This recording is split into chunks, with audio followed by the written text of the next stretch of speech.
अस्सलामु अलैकुम स्टूडेंट्स। आज हम करेंगे स्टोरेज के कुछ पॉइंट्स कि हम स्टोरेज कैसे कर सकते हैं, टेम्परेरी स्टोरेज डेटाबेस के अलावा। तो यहाँ पे मेरे पास एक कंट्रोलर ऐड कर लेते हैं हम, और हम स्टोर करवाएंगे यूज़र के सेशन की डिटेल कि यूज़र लॉगिन है या नहीं। उसके लिए मैं एक अकाउंट कंट्रोलर क्रिएट कर लेता हूँ, और अकाउंट कंट्रोलर के अंदर हम एक एक्शन मेथड लिखते हैं जिसकी रिटर्न टाइप है व्यू रिजल्ट, और इसको मैं नाम दे देता हूँ लॉगिन व्यू। ओके जी, इसके लिए हम व्यू ऐड कर लेते हैं, एम्प्टी व्यू, और इसमें हम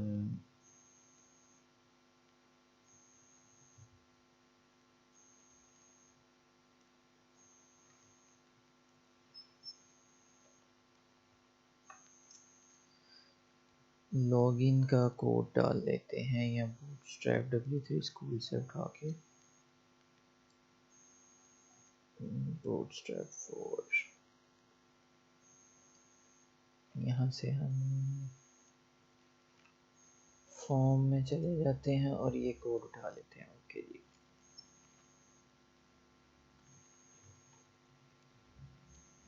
ओके, इसको ख़त्म कर लेते हैं। हमने फॉर्म के टैग की जगह ASP का फॉर्म टैग लगाना है यूजिंग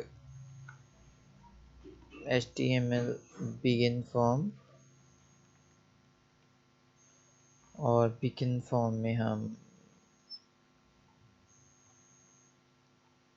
पहली चीज़ एक्शन बताएंगे, दूसरी चीज़ हम कंट्रोलर बताएंगे, और तीसरी चीज़ हम फॉर्म मेथड बताएंगे। ओके जी, ये डाटा लेके जाएगा लॉगिन एक्शन मेथड पे अकाउंट कंट्रोलर में, और डाटा क्या जाएगा, नंबर 1 ईमेल, दूसरी चीज़ पासवर्ड।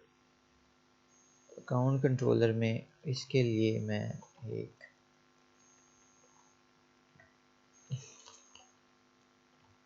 एक्शन मेथड क्रिएट कर लेता हूँ, और इसके ऊपर हम फिल्टर लगा देते हैं कि ये सिर्फ HTTP पोस्ट के लिए वर्क करे। ठीक है जी, और हम non action attribute, non action filter भी यूज़ कर सकते हैं। लेट्स से मैं कहता हूँ इज़ वैलिड यूज़र। अब ये मेथड तो है, लेकिन ये मेथड ब्राउज़र में शो नहीं होगा। लेट्स से अगर कोई ब्राउज़र के अंदर लिख देता है account oblique is valid user, तो उसके लिए ये अवेलेबल नहीं होगा, क्योंकि मैंने यहाँ पे नॉन एक्शन लिख दिया है। ओके जी,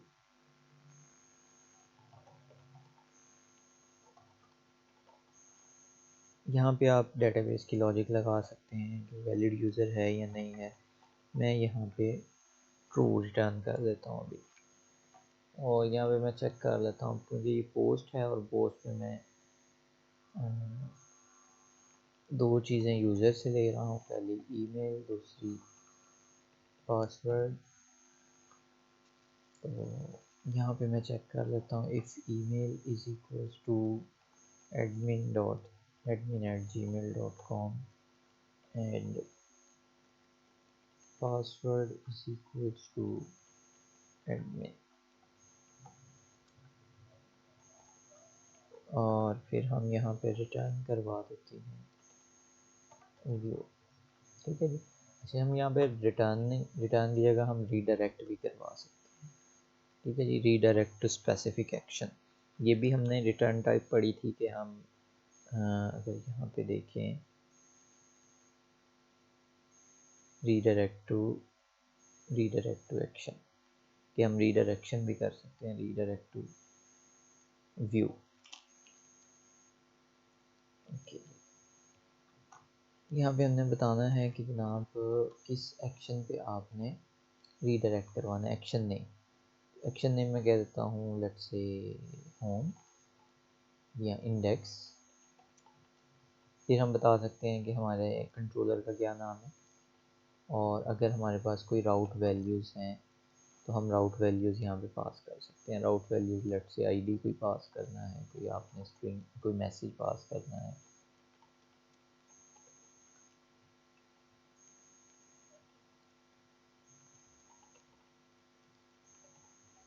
ठीक है।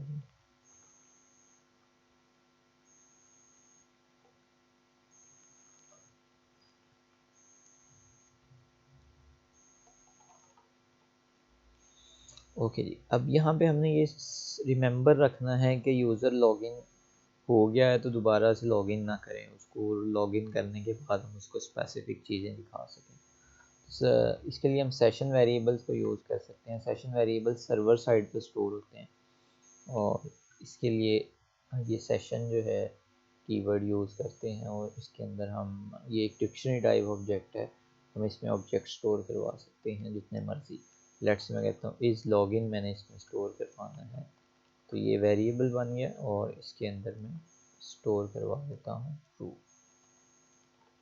और मैं मज़ीद इंफॉर्मेशन भी स्टोर करवा सकता हूँ। लेट्स से मैं यूज़र की डिटेल स्टोर करवाना चाहता हूँ कि कौन सा यूज़र लॉगिन हुआ था, मैं यूज़र का नेम स्टोर करवाना चाहता हूँ तो नेम स्टोर करवा सकता हूँ।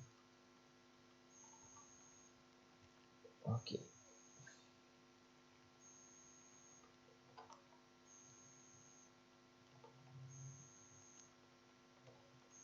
ठीक है जी। एल्स में भी हम वही व्यू रिटर्न करवा सकते हैं, और उसमें हम कोई भी डाटा भेज सकते हैं using view back invalid user.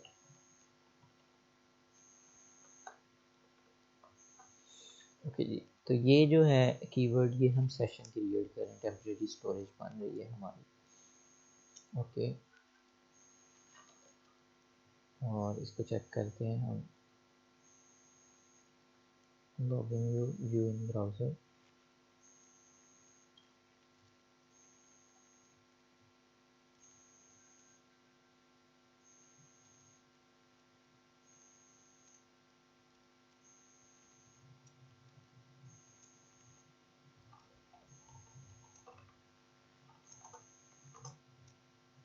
Okay,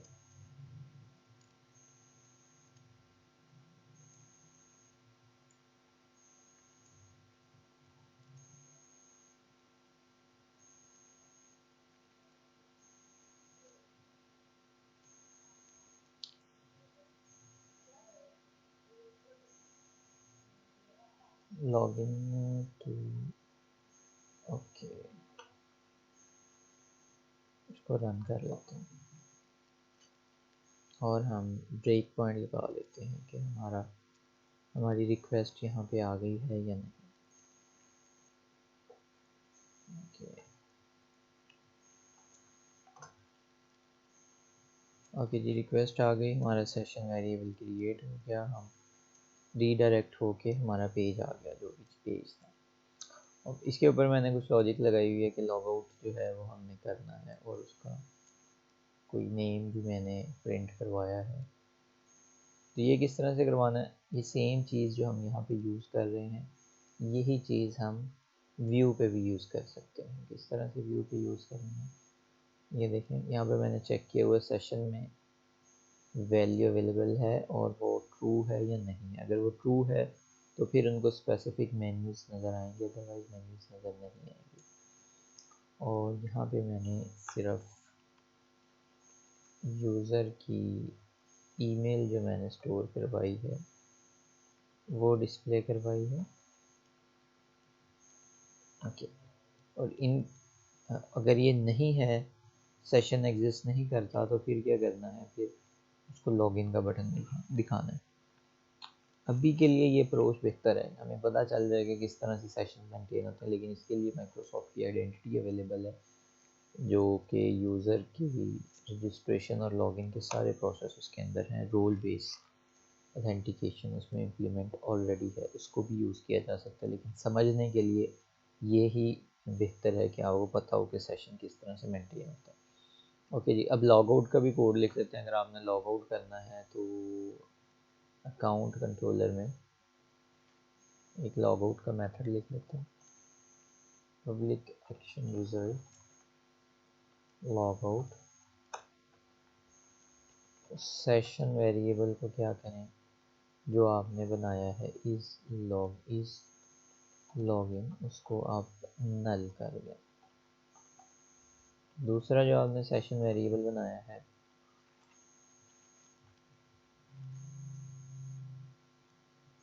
user, इसको भी नल कर दें।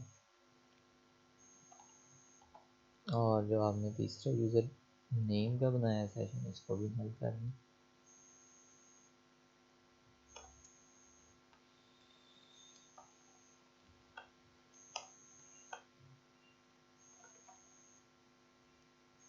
और आप इसको रीडायरेक्ट करवा रहे हैं, लेट्स से किसी स्पेसिफिक व्यू पे भेजना चाहता है तो मैं इसको लॉगिन व्यू पे भेज देता हूँ। लॉगिन व्यू हमारा यहाँ पर है, तो उसको लॉगिन का मैसेज आ जाएगा। और यहाँ पे आप इसको व्यू बैक के अंदर डिटेल भी भेज सकते हैं। View back dot message is equals to successful log out. Okay,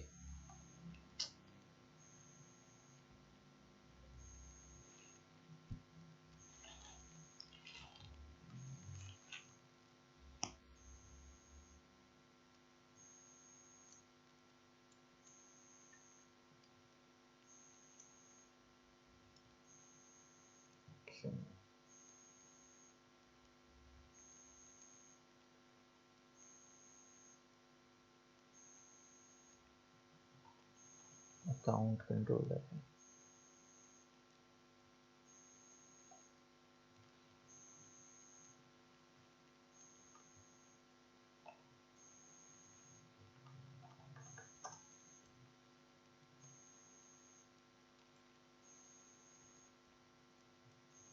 okay जी, तो ये सेशन वेरिएबल में डाटा स्टोर हो रहा है, रिट्रीव भी हो रहा है। जिस तरह हमारे पास सेशन वेरिएबल है, इस तरह हमारे पास और भी स्टोरेज अवेलेबल हैं जो कि हमारे ब्राउज़र में स्टोर होती हैं। उसमें से पहली स्टोरेज जो है वो लोकल स्टोरेज है। लोकल स्टोरेज में अगर आप जावास्क्रिप्ट यूज़ कर रहे हैं और आप पेज के ऊपर कुछ आपको डिटेल चाहिए जो कि आप सेव करवाना चाहते हैं कि आपकी थ्रू आउट वेबसाइट वो जो है सेव रहे और आप उसको यूज़ करते रहे, उसके लिए हमारे पास local storage dot set item का एक मेथड अवेलेबल है। इसके अंदर आप की वैल्यू पेयर में डाटा स्टोर करवा सकते हैं। उसकी की क्या है, लेट से आपने नेम स्टोर करवाना है तो आप नेम स्टोर करवा सकते हैं। ये डाटा स्टोर हो गया। अगर आप इसको देखना चाहें तो स्टोरेज के अंदर लोकल स्टोरेज में आपको ये डाटा मिल जाएगा। ठीक है, ये एडिटेबल भी है, आप इसको चेंज भी कर सकते हैं। मतलब यूज़र एंड पे ये स्टोर हो रहा है और यूज़र इसको एडिट भी कर सकते हैं। जिस तरह इस लोकल स्टोरेज है, इसी तरह सेशन स्टोरेज भी अवेलेबल है ब्राउज़र में। ठीक है जी, इसमें सेशन स्टोरेज में हम कोई सैम्पल स्टोर करवा लेते हैं। अगर आप एप्लीकेशन में जाएं, सेशन स्टोरेज में जाएं, तो सेशन स्टोरेज में जो आपने डाटा स्टोर करवाया वो यहाँ पे अवेलेबल है। इसी तरह हमारे पास एक और टेम्परेरी स्टोरेज भी अवेलेबल है जिसको हम कहते हैं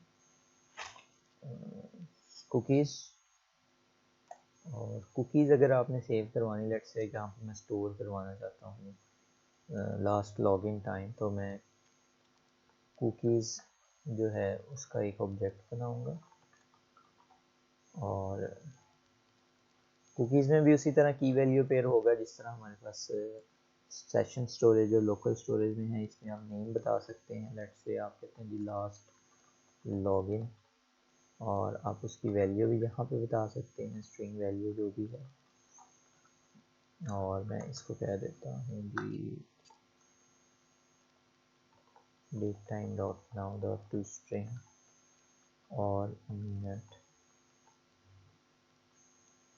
एंड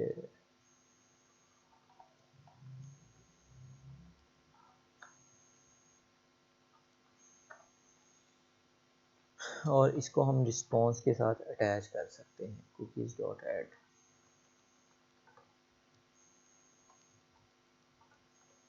अब ये कुकीज़ जो हैं हमारी HTTP रिक्वेस्ट के साथ अटैच हो गई हैं। जब भी अब ये रिक्वेस्ट जो है ये ब्राउज़र के पास चली जाएगी, ब्राउज़र इसको स्टोर करवा लेगा और हर रिक्वेस्ट पे ये कुकीज़ जो हैं ये सर्वर पर अवेलेबल हो जाएंगे हमें। अब अगर आप यहाँ पे चाहेंगे, आप लोकल स्टोरेज देखना चाहते हैं, तो आप लोकल स्टोरेज यहाँ पे नहीं देख सकते क्योंकि वो क्लाइंट साइड पे। लेकिन कुकीज़ जो हैं वो दोनों साइडों पे अवेलेबल है, क्लाइंट साइड पर भी अवेलेबल है, सेशन सर्वर साइड पर भी अवेलेबल है। आप इसी तरह उसको यूज़ कर सकते हैं।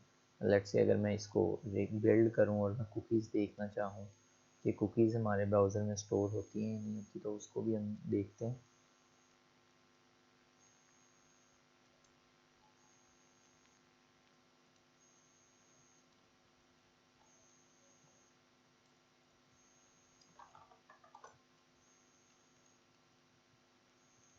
ओके, अगर आप यहाँ पे जाएं कुकीज़ में और